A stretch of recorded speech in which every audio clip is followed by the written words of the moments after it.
My name is Joe Sale. I am an author of many books. Today I'm reading from Virtue's End, which is my kind of fantasy epic.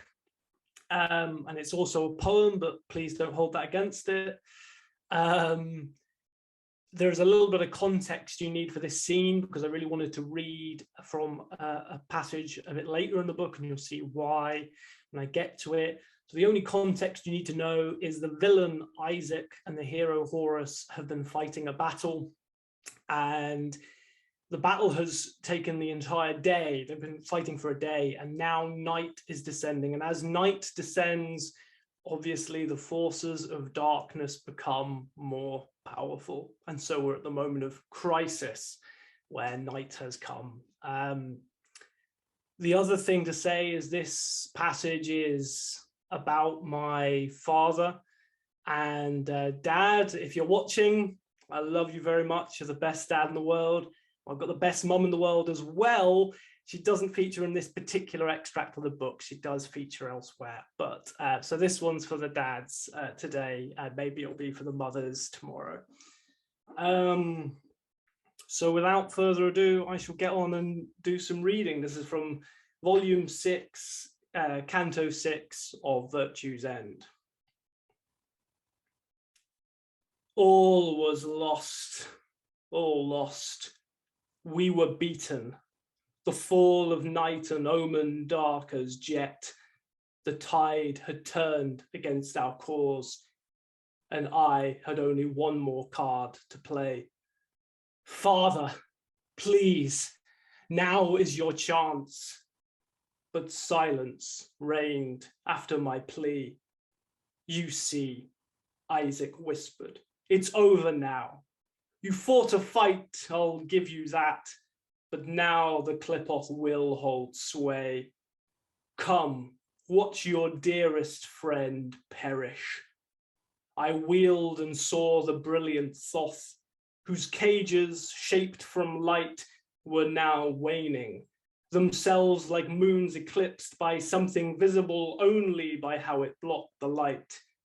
The Qliphoth drake, stirring, like sediment curdled within a sewage spill, some pool of soiling shit fecund with life, breached through its barrier, a star of stinking ugly heads, 10-headed now, with 7 horns, and all the scales shining with cursed faces. But Thoth had courage even then, and swooped towards the drake.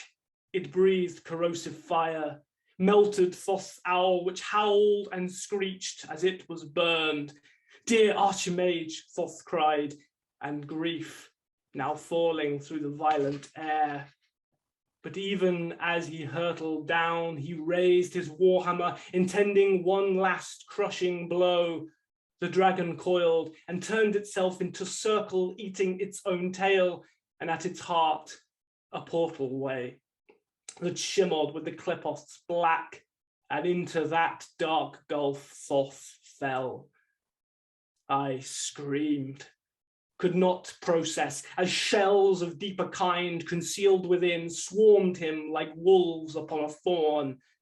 But one last glimpse of hope, one last defiant act from that supremest mage. The litany Thoth had begun, his tale continued on as he, curling in fetal mode, recited all he knew, starting again, and backward lurched the mindless shells, repelled by meaning in that dismal place where all was brought to formless mush.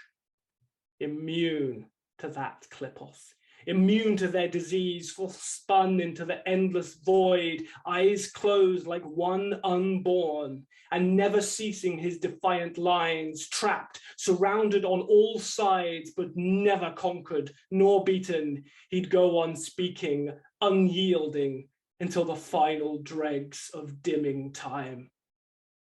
I fell down to my knees, accepting death. Isaac raised his hand, a flame kindled, his deeper fire of purple hue that would consume me, burn away this shell, Horus, this empty shade. It was the end. His eyes met mine. I knew there was no hope, no last reprieve.